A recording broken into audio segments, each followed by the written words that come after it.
Kaya tayo ay nagpapasalamat sa Panginoon at bubuksan natin ang Biblia rito sa Psalm 123 na nagsasabing kailangan nating magbasa gamit ang ating puso, mga brothers at sisters, na inilalagay ang lahat ng ating pandama o senses sa bawat salita. Kapag sinasabi nito, sa iyo, itinitingala ko ang aking mga mata, o unto you, I lift up my eyes. Kanino? Sa ating Diyos. Sa iyo, itinitingala ko ang aking mga mata, o ikaw na nananahan sa langit. Narito, kung paano tumitingin ang mga mata ng mga alipin sa kamay ng kanilang mga master o amo, at kung paano tumitingin ang mga mata ng aliping babae sa kamay ng kanyang mistress o among babae, gayon din ang ating mga mata ay nakatingin sa ating Diyos. Siya ang Panginoon ng ating buhay.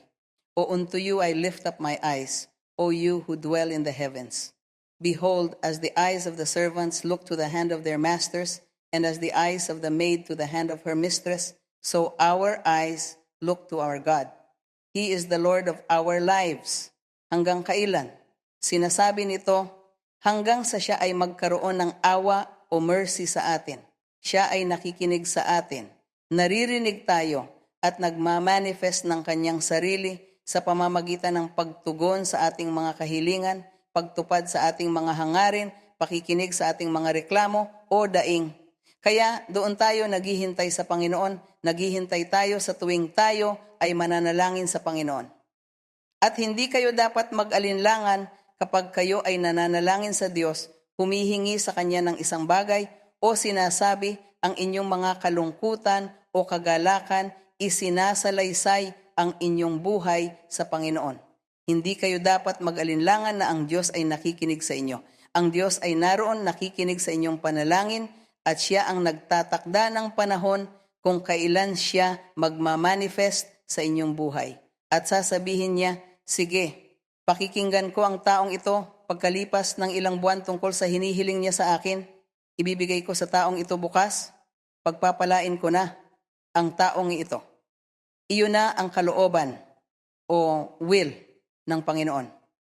Ngunit huwag tayong mapapagod sa pagdaing sa Panginoon at pagtitiwala na ang Diyos ay naroon at nakikinig sa atin. Sinasabi nito na hanggang sa siya ay magkaroon ng awa o mercy sa atin. Ngunit kapag natugunan na niya ang isang kahilingan, tayo ay may iba pang hiling, may iba pang pangangailangan o hangarin at kailangan nating patuloy na manalangin, patuloy na magtiwala at patuloy na maghintay sa Kanya. Babasahin nating lahat ang verso 3 at 4. Sinasabi nito, maawa ka sa amin o Panginoon, maawa ka sa amin sapagkat kami ay punong-puno ng paghamak. Ang aming kaluluwa ay punong-puno na ng pagkutya ng mga nasa ginhawa, ng paghamak ng mga mapagmataas. O have mercy on us, O Lord, have mercy on us, for we are exceedingly filled with contempt. Our soul is exceedingly filled with scorn of those who are at ease, with the contempt of the proud. Ngunit sinasabi nito na ang ating kaluluwa ay punong-puno ng paghamak o contempt. Sino ang nangungutya sa atin?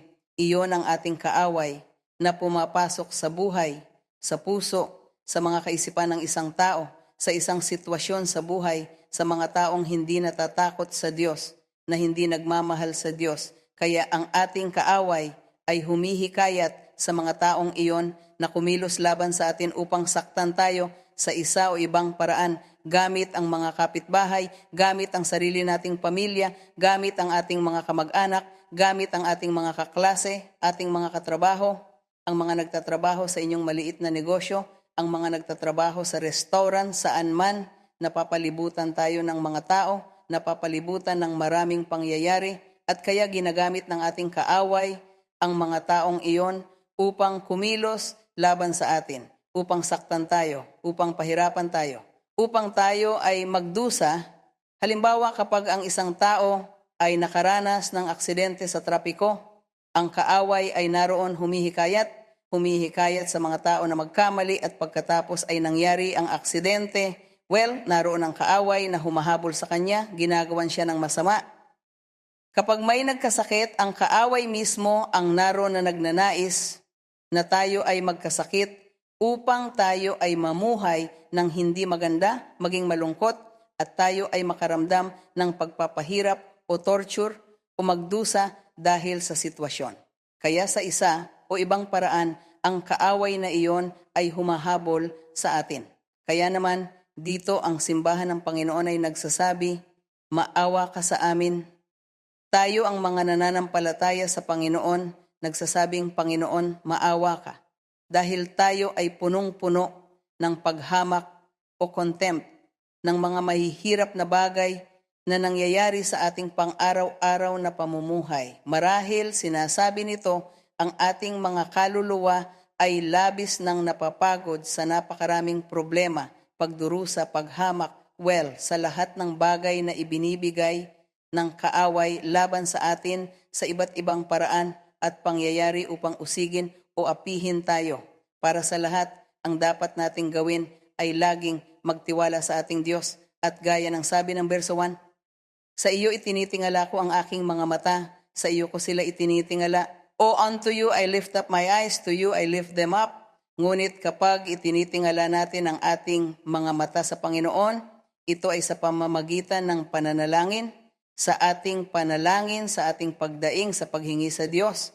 Ngunit maaari rin nating sabihin sa Panginoon, gaya ng sinabi ng iba, Panginoon, tulungan mo ako dahil nais kong lumakad sa landas ng katuwiran, lumakad sa landas ng pagiging perpekto, upang kapag itinitingala ko ang aking mga mata sa iyo, ay pakikinggan mo ako at pagpapalain. Upang kapag ako ay nanalangin, ay maging matalas ang pandinig mo o attentive sa aking panalangin. Upang wala sa inyo ang magsabi, ako ay nanalangin ng nanalangin at humiling ako sa Diyos at hindi niya ako naririnig, hindi ako sinasagot ng Diyos, hindi ako pinakikinggan ng Diyos. Huwag ninyong sasabihin iyon dahil ang inyong puso ay dapat na attentive, nakatuon sa Panginoon, nagnanais na i-please ang Panginoon sa lahat ng bagay upang mapukaw ang puso ng Diyos at pakinggan kayo, na siya ay makinig sa inyo at ang inyong mga panalangin ay makarating sa presensya ng Panginoon. Hindi tayo dito hihina, mapapagod, kundi tayo ay magpapatuloy, matatag at matapang. Kailangan nating maging napakatapang sa bawat araw ng ating buhay at sa mahihirap na sandali, katapangan. Itinitingala natin ang ating mga mata sa Panginoon at humingi sa Diyos, manalangin sa Kanya. At siya ay naroon handa matalas ang pandinig na pakinggan tayo. Mahalin natin ang ating Diyos, manalangin tayo at magpasalamat sa Panginoon. Banal na Ama, makalangit na Ama, salamat sapagkat magbibigay ako ng dakilang mga pagpapala, maraming victory, maraming pagtatagumpay, maraming espiritual na kasaganaan at pag-unlad. Ibibigay ko sa bawat isa na nagsisikap, sa bawat isa na nagbabago sa kanilang espiritual na buhay, na nagpapalit ng kanilang kaisipan upang gumawa ng mabuti, na nagmamalasakit, na umunawa at makaintindi sa mga landas na ito, na nagmamalasakit at nagsisikap na humanap ng mga spiritual gifts, na nagmamalasakit na magtrabaho sa simbahan, sa ubasan o vineyard, sa kongregasyon, at nagnanais ng mga pagbabago at nagnanais na magtagumpay. At pagpapalain ko ang lahat ng nagsisikap, lahat ng mga nagpupursige, lumalaban na gustong magbago at tutulungan ko silang magbago. Gusto nilang ituwid ang kanilang espiritual na buhay at tutulungan ko sila. Aalisin ko ang mga paghihirap, kalungkutan, aalisin ko ang kapaitan, aalisin ko ang masasamang araw, aalisin ko ang material at espiritual na kahirapan sa ilan at maraming pagbabago at maraming tagumpay ang ibibigay ko. Ang mga pagpapala ay naroon. Ang mga ito ay nasa bawat tao. Sa itaas ng kanilang mga ulo ay isang ulan ng mga pagpapala para sa bawat isa. Aalisin ko ang kapaitan, kalungkutan, aalisin ko ang maraming sakit. Ibibigay ko ang kapangyarihan mula sa kaitaasan sa marami. Ibibigay ko ang mga spiritual gifts in perfection Aalisin ko rin ang katamaran sa ilan at magbibigay ako ng kagalakan at pagtatagumpay at tagumpay sa marami. May mga pagpapala para sa lahat at ang lahat ay tatanggap ng kanilang pagtatagumpay, ng kanilang pagpapala at ng kanilang kasaganan o prosperidad. Ngunit magsikap kayo, kailangan ninyong magsikap upang magpatuloy. Kailangan ninyong maniwala, kailangan ninyong manalangin, magdaing, at maniwala na ako ay makikinig sa mga panalangin. Aalisin ko ang kalungkutan ng ilan, ang galit ng ilan, aalisin ko rin ito dahil ito ay mga stumbling stones o humahad lang sa espiritual na paglago. Magbibigay din ako ng pera sa ilan, pagpapalain ko sila sa material na paraan. May mga pagbabagong darating at may maraming pag-unlad, maraming tagumpay. Aalisin ko ang lahat ng kapaitan, aalisin ko ang kapaitan at kalungkutan at pag-iyak sa ilan. Aalisin ko ang mga depression, pangkukulam, inaalis ko ang pangkukulam, pinalalaya ko ang marami na naabala ng mga masasamang espiritu, sila ay nililinis din, may maraming pagpapala para sa lahat, maraming pagbabago ang ibibigay ko. Salamat Ama, salamat Panginoon, salamat makalangit na Ama, salamat Panginoon, salamat banal na Ama. Sa nangalan ng iyong anak na si Hesukristo, ibinibigay ko sa iyo ang karangalan, Panginoon. Ibinibigay ko sa iyo ang kaluwalhatian at ang papuri. Salamat sa iyong pagmamahal, salamat sa iyong mga pagpapala, salamat Panginoon sa iyong mga pangako, ang mga dakilang pangako, maluwalhating mga pangako na iyong ginagawa, aking Panginoon, ang iyong awa, ang pag-ibig, ang pasensya, pagpapatawad.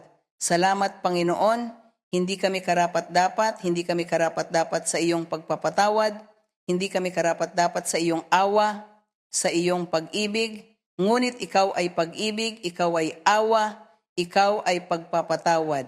Salamat Panginoon dahil ang iyong awa ay magpakailanman, ang iyong pag-ibig ay walang hanggan, ang iyong mga pangako ay tapat at totoo. Salamat makalangit na Ama sa maluwalhating pangalan ni Hesukristo, ang iyong minamahal na anak. Salamat sa mga tagumpay at sa mga pagtatagumpay na iyong ibibigay sa lahat ng mga brothers at sisters. Salamat sa pag-aalis ng kalungkutan at ng kapaitan. Salamat Panginoon sa pagpapala sa kanila sa espiritual at material. Salamat aking Panginoon, ikaw ang aming Diyos. Ikaw ang aming Diyos, purihin ang iyong ngalan, luwalhatiin ang iyong ngalan, magpakailanman. Ang mga papuri ay para sa iyo. Salamat Panginoon. Salamat makapangyarihang Diyos. Pinupuri ka namin sa maluwalhating ngalan ni Kristo Jesus. Maluwalhating Hari, makapangyarihang Panginoon, purihin ang iyong nangalan Panginoon, luwalhati sa Panginoon. Salamat sa ating Diyos. Salamat sa Hari, salamat sa makapangyarihan, purihin ang Panginoon. Salamat mga brothers, pagpalain kayo ng Panginoon, at mga sisters, pagpalain kayo ng Panginoon. Paminsan-minsan kapag kayo ay umaawit, mabuti siguro na huwag masyadong pumalakpak, kundi itaas ang inyong mga kamay ng ganito at purihin ang Panginoon sa awit. Gusto rin niya kapag umaawit tayo sa Kanya, na iniuunat ang ating mga braso patungo sa Kanya. Makakatulong din iyon sa atin upang tumanggap ng mga espiritual na pagpapala. Pagpalain kayo ng Panginoon. Kami ay napakasaya sa pagdalaw ng Panginoon ng banal na Espiritu ngayon. Maraming salamat, pagpalain kayo ng Diyos. Pagpalain kayo ng Diyos.